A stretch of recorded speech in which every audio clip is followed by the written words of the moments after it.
Hello.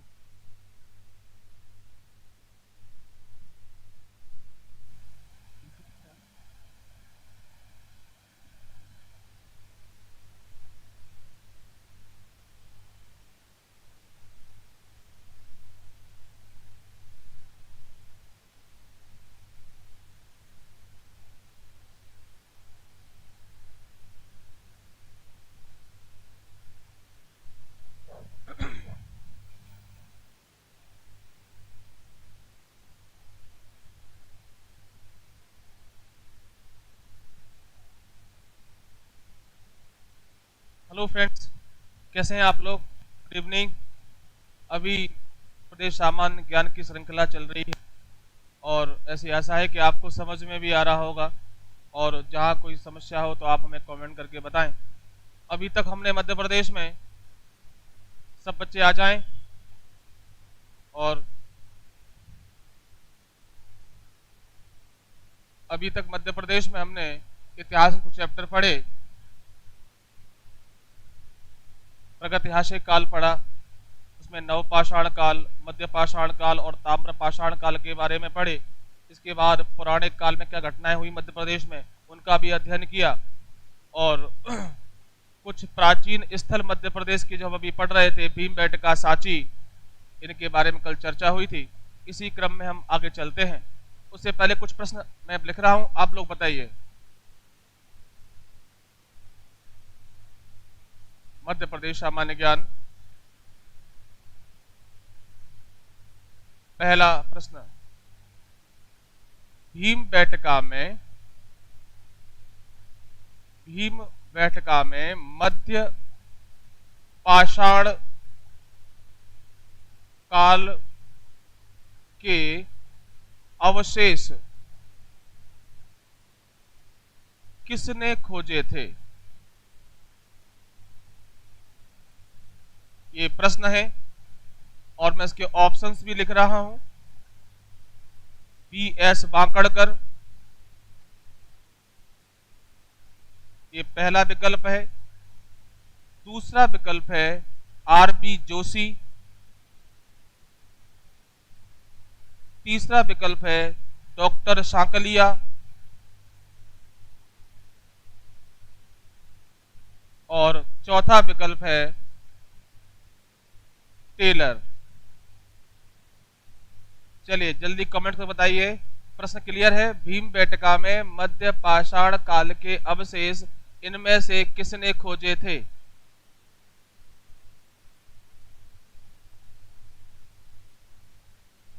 Answer नहीं आया बच्चों आप लोगों का?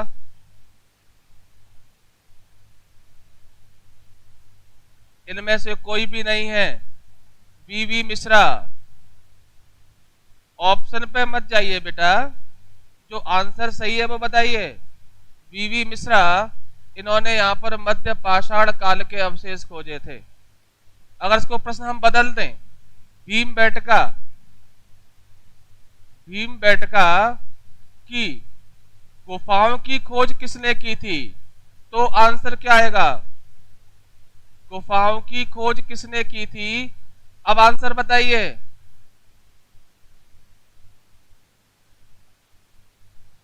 हाँ, भीमबेटका में गुफाओं की खोज किसने की थी? अब आंसर आना चाहिए आपका। Answer one, answer one, B S Wakankar सही जवाब है। बी एस बांकड़कर, विष्णु श्रीधर बांकड़कर सही जवाब है आपका। इनका नाम था पूरा विष्णु श्रीधर बांकड़कर, इन्होंने खोजा था। देखिए प्रश्न थोड़ा सा बदलने से आंसर भी बदल गया। भीमबेटका में जो मध्य पाषाण काल था वो वी मिश्रा ने खोजा था। और चलिए आगे बढ़ते हैं।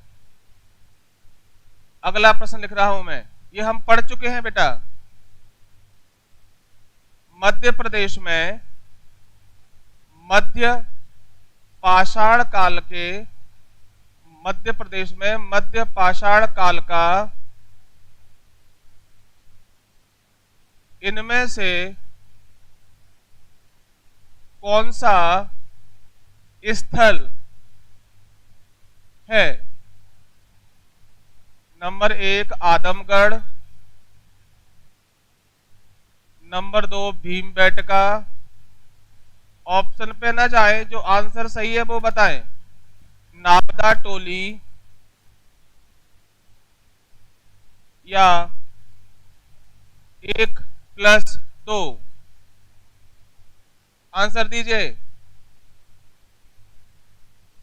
केवल 2 नहीं है, केवल 2 नहीं है। इसके आंसर आदमगढ़ और बेटका दोनों हैं। आदमगढ़ और भीमबेटका दोनों ही मध्य पाषाण काल के स्थल हैं। चलिए आगे बढ़ते हैं। अगला प्रश्न देखिए।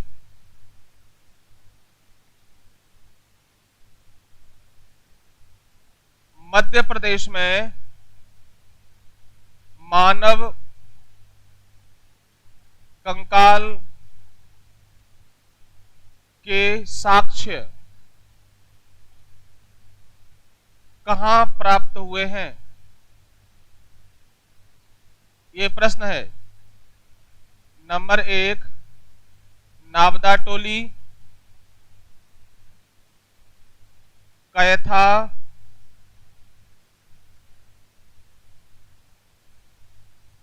हथनौरा और नंबर 5 आदमगढ़। हाँ भैया, आंसर फास्ट दीजिए।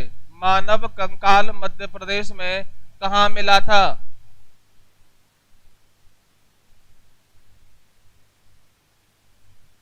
मानव कंकाल नर्मदा के हथनौरा में। सही आंसर है, रूपेंद्र सही बता रहे हैं। नर्मदा के हथनौरा में प्राप्त हुआ था। हथनौरा, बताइए हथनौरा मध्य प्रदेश के किस जिले में है? अगला प्रश्न, मध्य प्रदेश के किस जिले में है हथनौरा? अगला प्रश्न है कि मध्य प्रदेश के किस जिले में है हथनौरा? मध्य प्रदेश के किस जिले में है हथनौरा? सागर, बालाघाट, ऑप्शन लिख रहा हूं, सागर, बालाघाट, जबलपुर या सीहोर। ऑप्शन 4 दिए हुए हैं। मध्य प्रदेश के किस जिले में हथनौरा, जहां मानव कंकाल तंत्र प्राप्त हुआ था? यह भारत का पहला मानव कंकाल तंत्र था। आंसर दीजिए। कैथा, जबलपुर, सीहोर, जबलपुर, सीहोर, इनमें से एक भी नहीं है। कहां पर है? सीहोर में है। 1 2 3, कहां पे आंसर आएगा? हथनौरा जो जगह है वो कहां पर है? सीहोर में, जहां मध्य प्रदेश में सबसे पहले मानव कंकाल तंत्र प्राप्त हुआ था।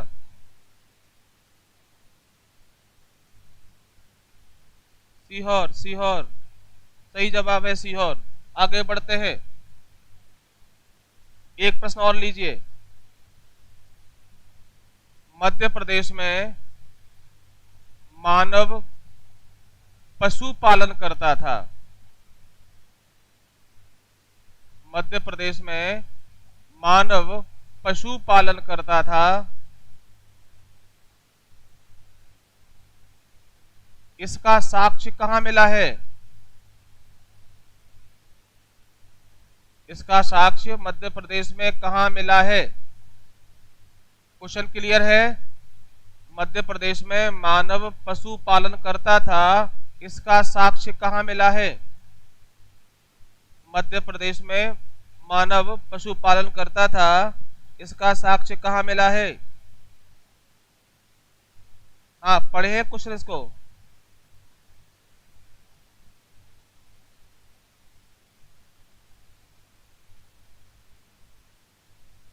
लॉयल बंदा सिंह सही लिख रहे हैं। आदमगढ़, आदमगढ़ सही आंसर है बेटा। आदमगढ़, आदमगढ़ में मानव के साथ एक कुत्ते को दफनाने का साक्ष्य मिला है। ये पहला साक्ष्य है जहां से प्रूफ होता है कि जहां से प्रूफ होता है कि मानव पशुपालन करता था। आदमगढ़, आदमगढ़ से ये प्रूफ हुआ था कि मानव पशु पालन करता था।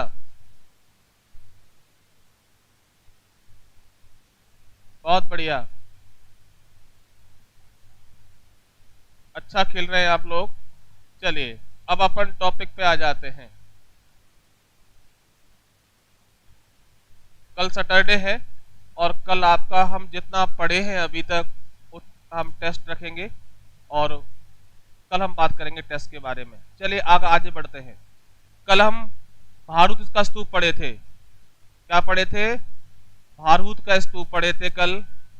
ये मध्य प्रदेश में सतना जिले में था। कनिंघम ने इसकी खोज की थी और स्तूप लगा हुआ है तो ये बौद्ध धर्म से संबंधित था। ये हम कल चर्चा किए थे भरूच के बारे में। सतना जिले में है, बौद्ध धर्म से संबंधित है और इसकी खोज कनिंघम ने की थी, अलेक्जेंडर कनिंघम। और भ्रतर की गुफाएं भी पढ़े थे कल। पाक की गुफाएं भी हो गई सब बेटा कल? हाँ, पाक की गुफाएं भी पढ़े थे।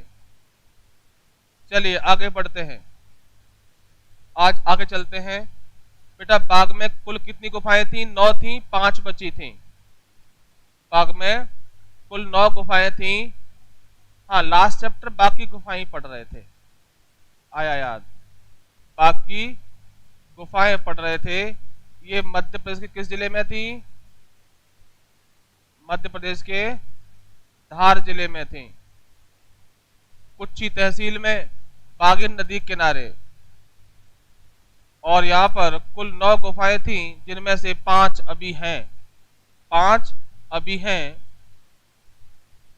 चलिए आगे बढ़ते हैं। इन 5 गुफाओं के नाम लिखेंगे अपन। बाकी गुफाएं जो 9 थी अभी 5 बची हैं। उनमें से एक है गुहा गुफा। पहली गुफा थी गुहा गुफा, या बोलते हैं ग्रह गुफा, या ग्रह गुफा कहते हैं। पहली गुफा का नाम था। दूसरा था पंच पांडु गुफा। पंच पांडु गुफा है।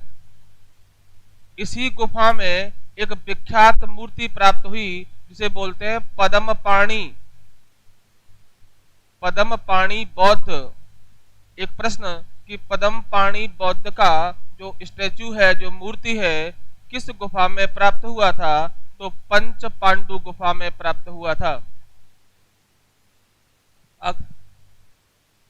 हाँ, प्रश्न ये था कि पद्म पाणी बौद्ध की प्रतिमा बाग की किस गुफा में प्राप्त हुई थी? तो पंच पांडु गुफा में प्राप्त हुआ था। चलिए तीसरी गुफा का नाम था हाथी खाना गुफा। हाथी खाना ये गुफा, ये तीसरी गुफा थी। तो याद रखें बेटा, कुल 9 गुफाएं थी जिनमें से अभी 5 हैं और चौथी है रंग महल गुफा। कौन सी है? रंग महल गुफा है। और 5वीं गुफा का नाम है पाठशाला गुफा। पाठशाला गुफा ये 5वीं गुफा का नाम था। कुल 9 गुफाएं थीं जिनमें से अभी 5 हैं शेष, बाकी नष्ट हो गई हैं। और इसमें याद रखें गुफा नंबर 2 में पद्म पाणी बौद्ध, ये प्रश्न आया था कि पद्म पाणी बौद्ध की मूर्ति इनमें से किस गुफा में प्राप्त हुई है? तो बताएंगे पंच पांडु गुफा में। और बाग में कितनी गुफाएं थी? 9 गुफाएं थी। किस धर्म संबंधित हैं? बौद्ध धर्म से हैं। अभी कितनी है? 5 और 5 के नाम। पहले ग्रह गुफा है, दूसरी पंच पांडु गुफा है, तीसरी हाथी खाना है, चौथी रंग महल गुफा है और 5वीं है पाठशाला गुफा।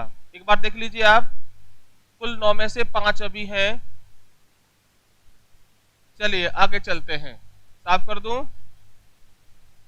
बाकी गुफाओं के बाद मध्य प्रदेश में एक गुफाएं और हैं जिन्हें हम बोलते हैं उदयगिरि की गुफाएं। उदयगिरि की गुफाएं। उदयगिरि की गुफाएं,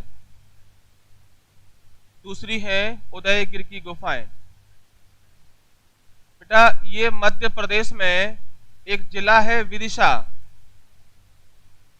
एक जिला कौन सा है, विदिशा है, यहां पर है मध्य प्रदेश के विदिशा जिले में है उदयगिरि की गुफाएं। चलिए बताइए विदिशा को पहले क्या बोलते थे, विदिशा को क्या बोलते थे बेटा, वेल्सा। एक नाम तो वेल्सा है और एक नाम और है, पेशनगर भी इसी में है, और दशारण, दशारण भी कहते थे, विदिशा को दशारण भी कहा गया है, विदिशा को बेटा दशारण भी कहा गया है, वेल्सा भी कहते थे, दशारण भी कहते हैं। तो चलो फिर एक प्रश्न और बता दीजिए, दशारण का वर्णन किस पुस्तक में मिलता है, दशारण का वर्णन इनमें से किस पुस्तक में मिलता है, मैं नाम लिख रहा हूं, देवी चंद्रगुप्तम,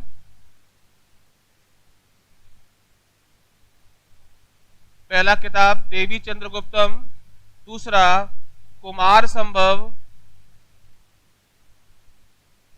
रघुवंश, और चौथी किताब है ऋतु संहार। इनमें से किस पुस्तक में दशारण का वर्णन मिलता है, बताइए बच्चों, कमेंट कर बताइए। विदिशा को वेल्सा भी कहते हैं, वेशनगर भी कहते हैं, दशारण भी कहते हैं। अब प्रश्न यह है कि दशारण का वर्णन इनमें से किस पुस्तक में प्राप्त होता है,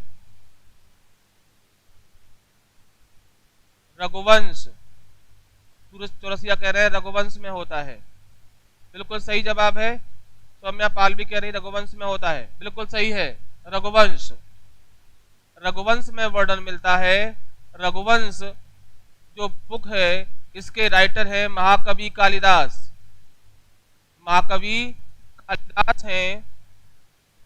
इस रघुवंश में दशारण का वर्णन मिलता है। इस पुस्तक में लिखा हुआ है कि राम के पुत्र कुश, कौन थे, राम के पुत्र कुश, शत्रुघ्न, शत्रुघाती, ऐसा कहते हैं कि यहाँ पर इन दोनों भाइयों का शासन था, कुश और शत्रुघाती। शत्रुघाती लक्ष्मण के बेटे हैं और कुश राम के बेटे थे, यहाँ पर शासन था। शत्रुघाती शत्रुघ्न के बेटे हैं और राम के बेटे दो थे, लव और कुश, तो यहाँ पे कुश थे, कुश थे। कुछ लोग कहते हैं मध्य प्रदेश में जो लोग कुशवाहा हैं, सुने हैं कुशवाहा, क्षत्रिय होते हैं, ये इन्हीं के वंशज है, कुश के, एक कुशवाहा बना है, ऐसा भी लोग मानते हैं। अब सत्यता क्या है ना, ऐसा भी लोग कहते हैं कि जो कुशवाहा हैं वो इन्हीं के वंशज हैं, भगवान राम के बेटे कुश के, है ना। चलिए, और याद रखें कालिदास का जो बहुत सारा साहित्य लिखा है कालिदास ने, इन्हें हम क्या बोलते हैं बेटा, भारत का शेक्सपियर कहते हैं, भारत का शेक्सपियर कहते हैं कालिदास को, शेक्सपियर ऑफ इंडिया। कालिदास को क्या बोलते हैं बेटा, भारत का शेक्सपियर कहते हैं। और इनकी किस पुस्तक को महाकाव्य का दर्जा प्राप्त है, तो आप बताएंगे रघुवंश को। रघुवंश और कुमार संभव दो महाकाव्य इनके। कालिदास गुप्त काल में हुए हैं, चंद्रगुप्त द्वितीय के नवरत्नों में से एक हुआ करते थे। इन्होंने बहुत सारी बुक्स लिखी हैं, बट उन बुक्स में से दो महाकाव्य हैं, एक रघुवंश और एक कुमार संभव। चलिए लौट के आते हैं, अपन उदयगिरि गुफा पे लौट आते हैं। तो उदयगिरि गुफाएं मध्य प्रदेश के विदिशा जिले में है। बेटा कहां पर है, मध्य प्रदेश के विदिशा जिले में है। इन गुफाओं का निर्माण चंद्रगुप्त द्वितीय, सेकंड, इन्हें हम विक्रमादित्य भी कहते हैं। चंद्रगुप्त द्वितीय विक्रमादित्य का एक मंत्री था, इसका नाम था वीरसेन। क्या नाम था? वीरसेन साहब। इसने करवाया था। एक प्रश्न कि उदयगिरी की गुफा है मध्य प्रदेश के किस जिले में है और इनका निर्माण किसने करवाया था? तो वीरसेन ने करवाया था, जो चंद्रगुप्त द्वितीय विक्रमादित्य का एक सामंत या मंत्री था। जो चंद्रगुप्त द्वितीय का एक मंत्री था या सामंत था। चलिए आगे चलते हैं। अगला प्रश्न कि उदयगिरी गुफाएं किस धर्म से संबंधित हैं? उदयगिरी गुफाएं किस धर्म से संबंधित हैं? तो जैन, हिंदू, बौद्ध, 1 2 3 और 4 या 1+2। उदयगिरी गुफाएं इनमें से किस धर्म से संबंधित हैं? जैन या हिंदू या बौद्ध या 1 और 2? ये दोनों जैन और हिंदू धर्म से संबंधित हैं। यहां बौद्ध धर्म से संबंधित नहीं है। हिंदू और जैन धर्म से संबंधित है। ओके, हिंदू और जैन धर्म से संबंधित है। जय हिंद बेटा, जय हिंद। क्लास समझ में आ रही है? हाँ बेटा। तो उदयगिरी गुफाएं मध्य प्रदेश के उदयगिरी जिले में है, सॉरी विदिशा जिले में है, और ये जैन और हिंदू धर्म संबंधित है। आगे बढ़ते हैं। यहाँ पर कुल 20 गुफाएं हैं। उदयगिरी में कुल गुफाओं की संख्या कितनी है? हाँ, जबकि बाग में 9 गुफाएं थी, बाकी गुफाओं में 9 थी, यहाँ पे कितनी है? 20 गुफाएं हैं जो 2 धर्मों से संबंधित हैं। हाँ देखिए, इसमें गुफा नंबर 1 और गुफा नंबर 2 सॉरी 20 ये दोनों जैन धर्म से हैं, और शेष जो हैं वो हिंदू धर्म से संबंधित है। ओके, कुल 20 गुफाएं हैं, इनमें से गुफा नंबर 1 और 2 जैन धर्म से हैं। बाकी गुफाएं हिंदू धर्म से संबंधित हैं। पटवारी एग्जाम 2017 में पूछा गया था प्रश्न, जो आप अभी पढ़ रहे हैं, कि कौन सी गुफा जैन धर्म संबंधित थी? तो 1 और 20। ये पटवारी परीक्षा 2017 में क्वेश्चन आया था। ओके, चलिए आगे बढ़ते हैं। अब प्रश्न ये है कि कौन सी गुफा में बराह अवतार भगवान विष्णु की प्रतिमा है? कौन सी गुफा में बराह अवतार भगवान विष्णु की प्रतिमा है? तो गुफा नंबर 5 में भगवान विष्णु का बराह अवतार दिखाया गया है। बराह अवतार किसने लिया था बेटा? विष्णु। गुफा नंबर 5 में भगवान विष्णु का बराह अवतार की प्रतिमा है। और गुफा नंबर 13 में शेषनाग शयन करते हुए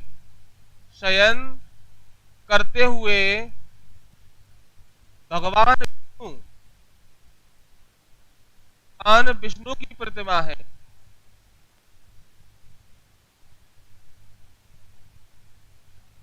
अक्षर साफ दिख रहे हैं बेटा? हाँ, गुफा नंबर 13 में शेष नाग पर शयन करते हुए भगवान विष्णु की प्रतिमा है।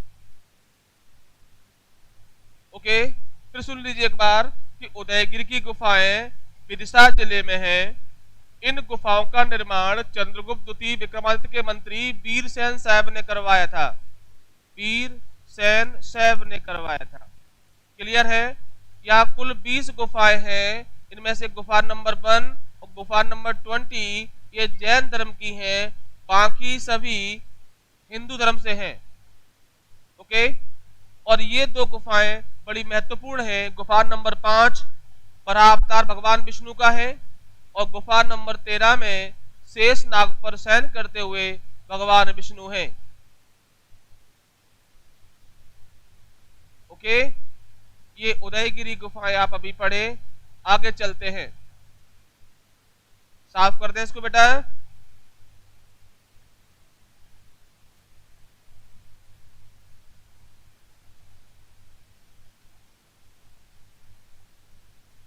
धमनार की गुफाएं, धमनार की गुफाएं पढ़ेंगे अपन।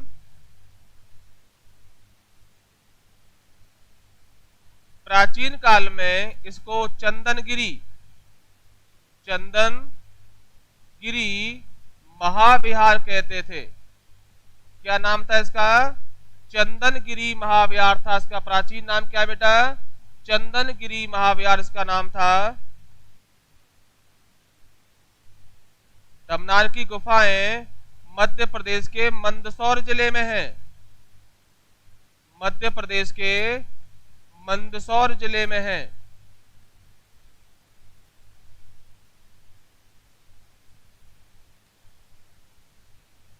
मध्य प्रदेश सामान्य ज्ञान, मध्य प्रदेश लोक सेवा आयोग और व्यापम की जो अन्य परीक्षाएं होती हैं उनमें एक महत्वपूर्ण पार्ट होता है।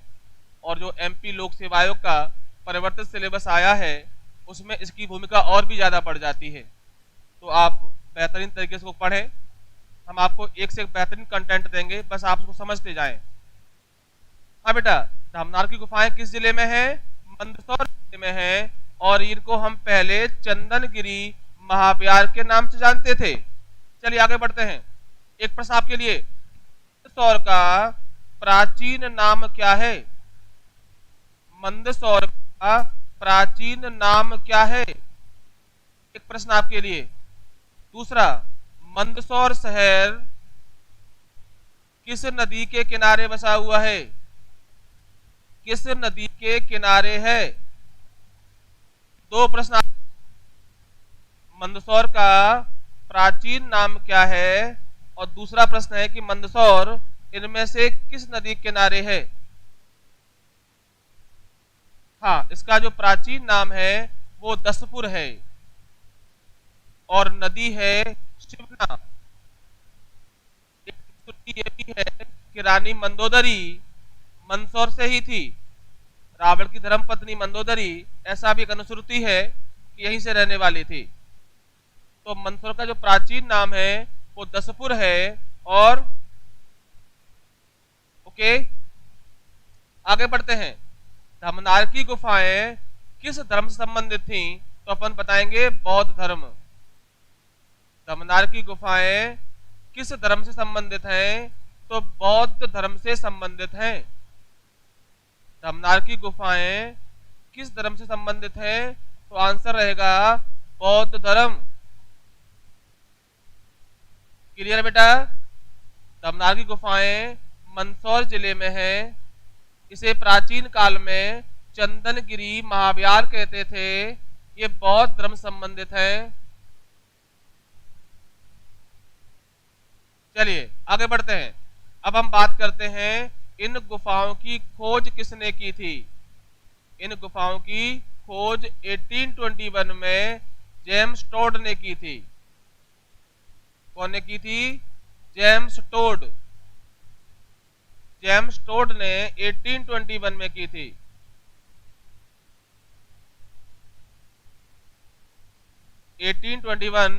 जेम्स टोड ने धमनार की गुफाओं को खोजा था।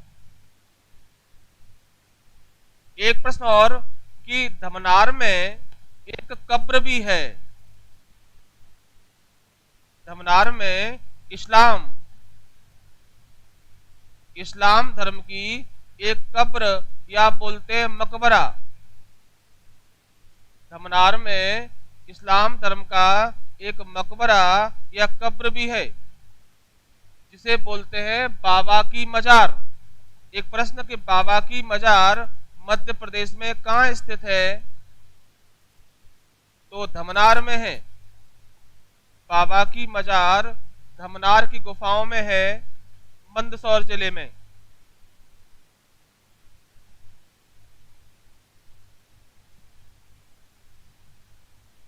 शिवनाथ दसपुर सही है बेटा।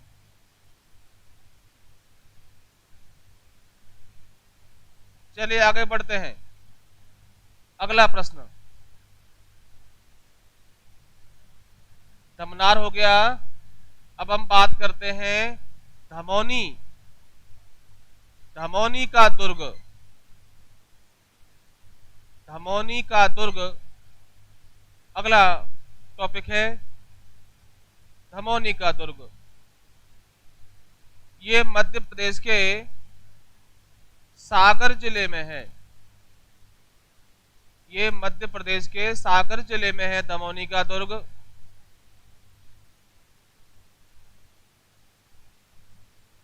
एक प्रश्न ऐसे भी आता है कि मध्य प्रदेश में धमौनी का उर्स कहां होता है? ऐसे भी क्वेश्चन बनता है। मुस्लिम फेस्टिवल होता है धमौनी का उर्स, ये भी सागर जिले में होता है। तो दो प्रश्न बने, एक धमौनी का दुर्ग कहाँ है? सागर जिले में। और दूसरा धमौनी का उर्स कहाँ होता है? तो वो भी सागर में होता है। और ये धमौनी का किला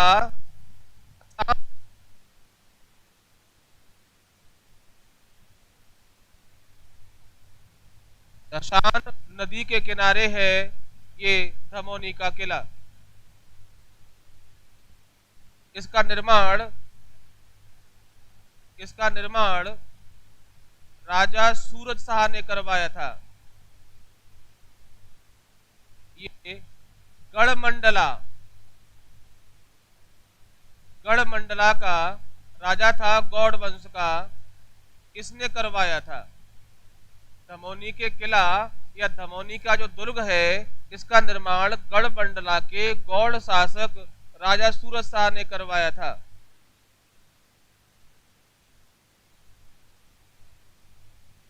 बेटा जो गढ़मंडला जो क्षेत्र है वो जबलपुर बेल्ट को बोलते हैं। जबलपुर मंडला अलग है, ये जो गढ़मंडला वर्ड है वो जबलपुर बेल्ट को कहा जाता है।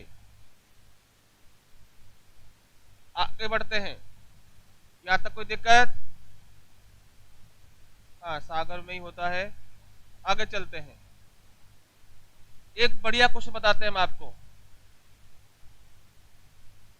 अबुल फजल नाम सुने होंगे आप।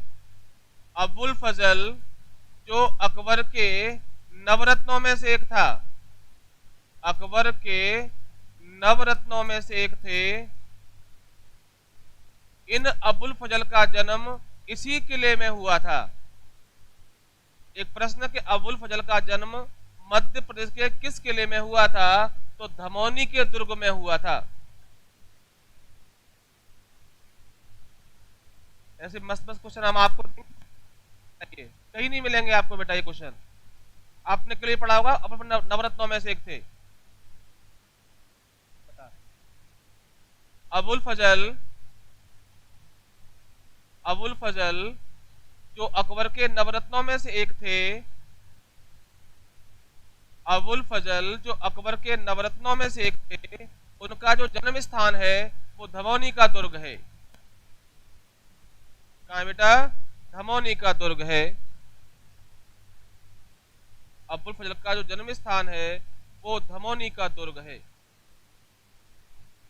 चलिए कुछ क्वेश्चन और हो जाए। अबुल फजल की एक बुक थी, उसका नाम था आयन ए अकबरी। आयन ए अकबरी। अबुल फजल ने फारसी भाषा में आयन ए अकबरी लिखा था, जो अकबर की आत्मकथा है। जो अकबर की आत्मकथा है।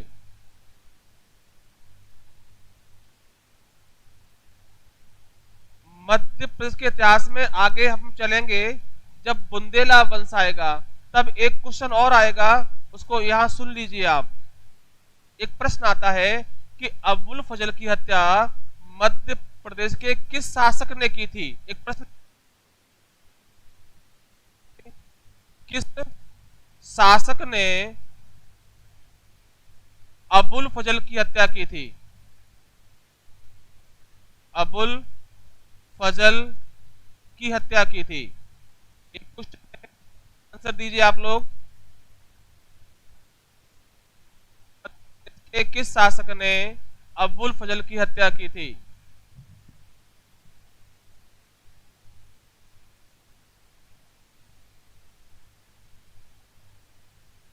नहीं आया, आंसर नहीं आया अभी। आयन एक बारी तो आया, बट हत्या किसने की थी? पीर सिंह बुंदेला। पीर सिंह बुंदेला। पीर सिंह बुंदेला ने जहांगीर के कहने पर, जहांगीर के कहने पर अबुल फजल की हत्या कर दी थी। अबुल फजल की हत्या कर दी थी पीर सिंह बुंदेला ने।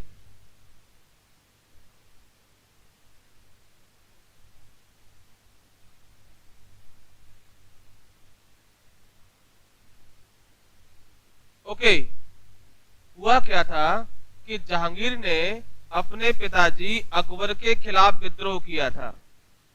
ये घटनाक्रम था कि जहांगीर जिसे सलीम भी कहते थे, शेखू बाबा कहते थे, इन्होंने अपने पिता अकबर साहब विद्रोह कर दिया था और अबुल फजल को जहांगीर का विद्रोह दबाने के लिए भेजा था। इसलिए जहांगीर ने पीर सिंह बुंदेला से कहा कि आप इन्हें खत्म कर दो, हम आपको इलाहाबाद की सूबेदारी दे देंगे। अल्लाहाबाद बोलते हैं इसको। और इसलिए पीर सिंह बुंदेला ने इसकी हत्या कर दी थी और सर काट के जहांगीर के पास ले गया था। और इसी पीर सिंह बुंदेला ने ओरछा में जहांगीर महल बनवाया था इन्हीं जहांगीर के लिए, और दतिया में सतखंडा महल बनवाया था। सतखंडा महल कहां है? दतिया में है। जहांगीर महल कहां है? ओरछा में है। इन दोनों महलों का निर्माण पीर सिंह बुंदेला ने करवाया था जहांगीर के लिए, बट जहांगीर ओरछा नहीं पहुंचा। ये घटनाक्रम था।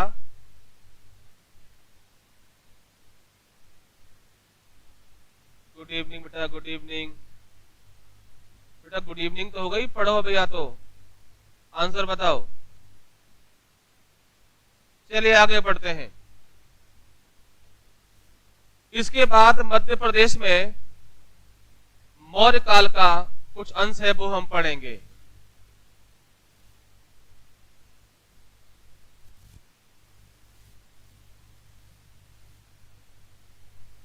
मध्य प्रदेश में मौर्य वंश। हम इतिहास में नहीं जाएंगे, हम केवल मध्य प्रदेश के इतिहास तक ही सीमित रहेंगे, नहीं तो मौर्य वंश में ही पढ़ते पढ़ते काफी समय गुजर जाएगा। जब हम इतिहास की बात करेंगे तब हम बात करेंगे पूरे मौर्य वंश की। बस कुछ चीज सुन लीजिए। मौर्य वंश कहां पे था बेटा? मगध में था। मगध में स्थापित हुआ था मौर्य वंश। काफी वंशों के बाद मगध में मौर्य वंश आया है। तो मगध का जो पहला वंश था वो हर्यक वंश है। एक प्रश्न आता है सिंपल इतिहास में कि मगध का प्रथम राजवंश कौन था? प्रथम राजवंश कौन सा था? तो आप बताएंगे हर्यक वंश। मगध का प्रथम राजवंश जो था वो हर्यक वंश था। आपने महाभारत काल में पढ़ा होगा जरासंध, जिसको भीम ने बड़ी मुश्किल से मार पाया था, भगवान कृष्ण के सहयोग से हेल्प कर दी थी उन्होंने। हाँ, एक्चुअली ये जरा प्लस संधि जोड़ दिया था। जरा नाम की राक्षसी ने इसको जोड़ दिया था, तो भीम ने इसको कई बार 2 पार्ट में डिवाइड किया, बट ये फिर जुड़ जाता था। तो भगवान कृष्ण ने एक युक्ति फार्मूला दिया उसको अपोजिट साइड में फेंकने का, वो मर गया था। बट इसके बाद मगध मगध में इसका कोई डार्क एज है, इतिहास जानकारी नहीं मिलती, और जब मिलती है तब यहाँ पर जो शासक था वो था बिम्बिसार। कौन था? बिम्बिसार था।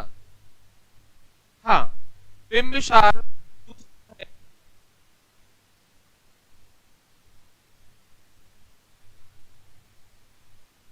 था उदयन या उदयन,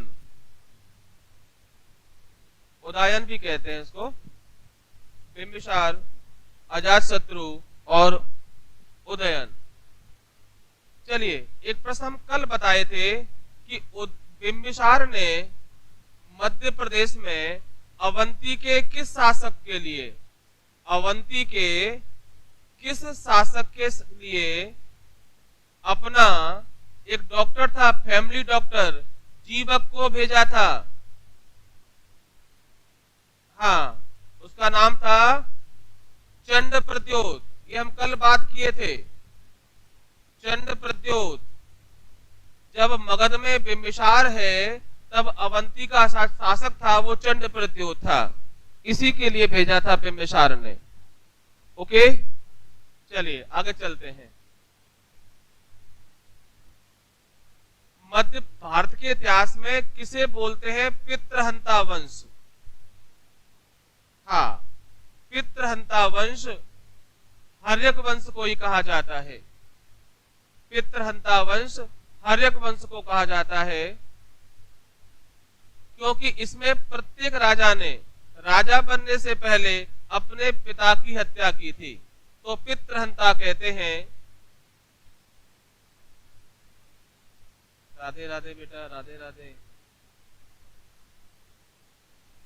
मगध पढ़ लो बेटा, तो हम बाद में भी करेंगे राधे राधे। तो चलिए आगे चले।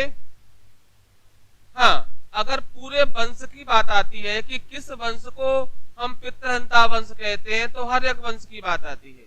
अगर ऐसे आता है कि भारतीय इतिहास में किन किन शासकों को पितृहंता कहा जाता है, तो 2 ही नाम आएंगे। एक आएगा अजातशत्रु का नाम आएगा और दूसरा नाम आएगा एमबीडी। एमबीडी मतलब मोहम्मद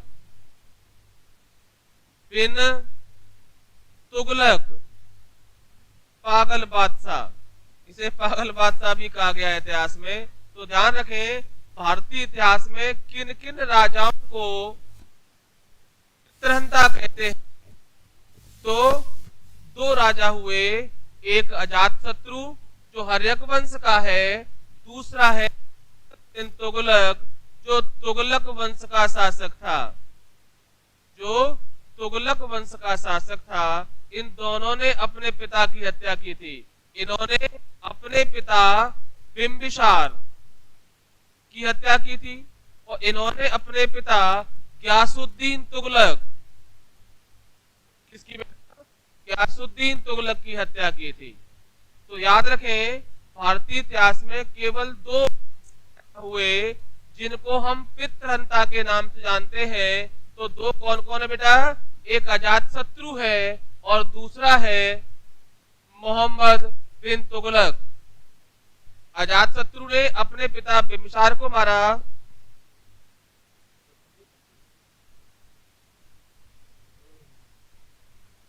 हाँ हाँ,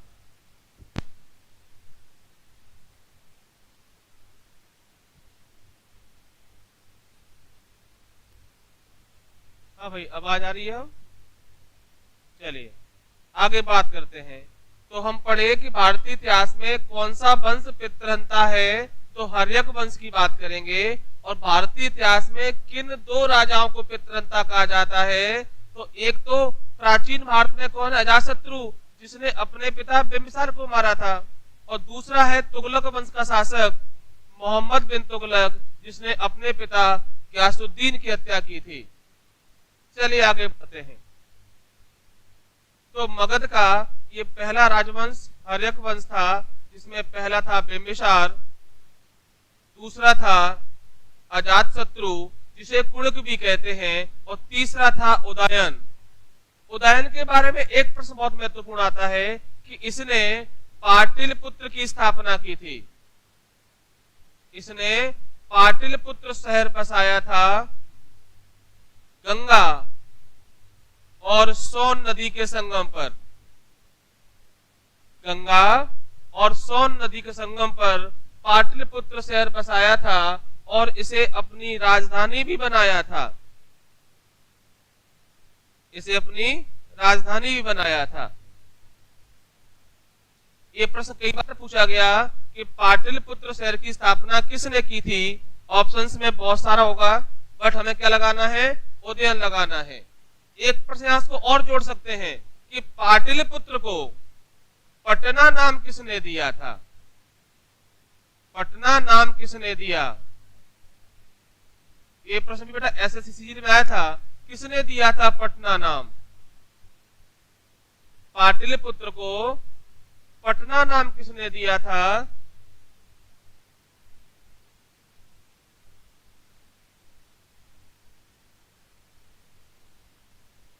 औरंगजेब ने बेटा अपने पिता को कैद किया था, मारा नहीं था। सूरज, औरंगजेब ने अपने पिता को कैद कर दिया था लाल किले में, मारा नहीं था। वो नेचुरल डेथ मरा था, मारा नहीं था उसको। हाँ बेटा, प्रश्न था कि पटना शहर का नाम किसने दिया था, तो नाम आएगा शेर शाह सूरी। शेर शाह सूरी उर्फ शेर खान, उर्फ शेर खान। ये शेर शाह सूरी वही है जिसने 1540 में नासिरुद्दीन मोहम्मद हुमायूं को हिंदुस्तान से भगा दिया था। एक ऐसा बात जमीन पर पैदा हुआ और आसमान तक बहादुर था, एक शेर को मार दिया था, तो शेर खान। इसका रियल नेम तो फरीद था, फरीद खान नाम था इसका।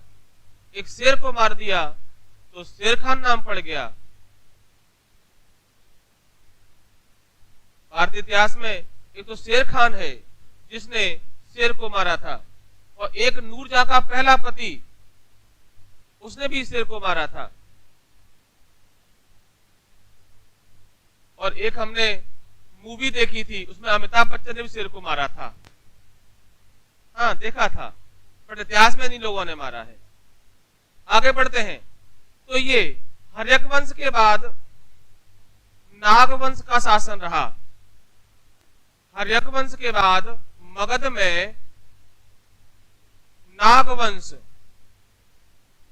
का शासन रहा, और नाग वंश के बाद घनानंद नंद वंश का शासन रहा, और नंद वंश के बाद मगध में मौर्य वंश आएगा।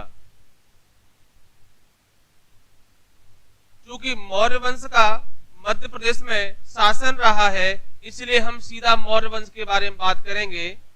ये केवल क्रम बता रहा हूं मैं आपको कि मगध में स्थापना कैसे हुई साम्राज्यों की। तो पहला हर्यक वंश था, फिर नाग वंश था, फिर नंद वंश था, और फिर मौर्य वंश था। नंद वंश में जो फाउंडर था महापद्म नंद था, और अंतिम शासक था घनानंद। चलिए आगे बढ़ते हैं, मौर्य वंश की बात करते हैं। मगध में मौर्य साम्राज्य,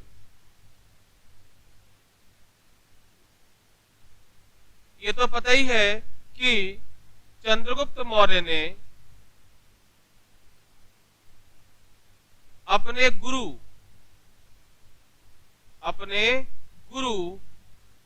चाणक्य की सहायता से मौर्य वंश की स्थापना की थी। चंद्रगुप्त ने अपने गुरु चाणक्य की सहायता से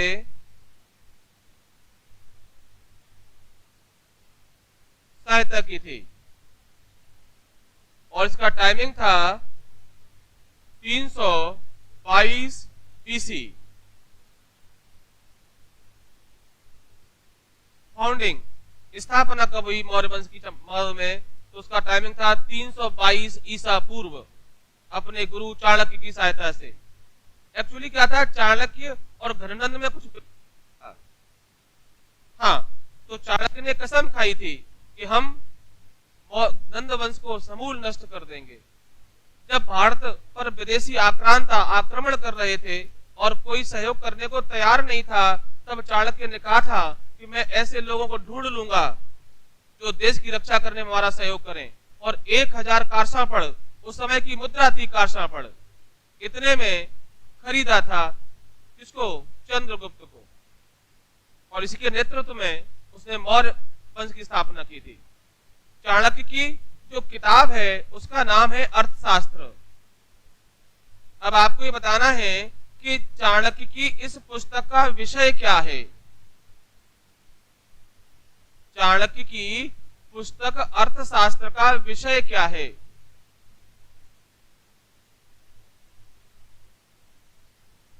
राजनीति और प्रशासन, राजनीति और प्रशासन। दुजात विग्रहम धर्म दुजाति नाम नाम विप्लव कारते। और चाणक्य ने ये विप्लव किया और मगध में एक नया वंश की स्थापना की, नाम था मौर्य एम्पायर या चंद्रगुप्त मौर्य का शासन। आगे चलते हैं। देखिए, मौर्य वंश के बारे में हम प्राप्त करते हैं कि मौर्य वंश का शासन मध्य प्रदेश के मालवांचल में था। बेटा कहां था? मालवा में। ऐसे साक्ष्य प्राप्त होते हैं कि मध्य प्रदेश में मौर्यों का शासन मालवा क्षेत्र में था।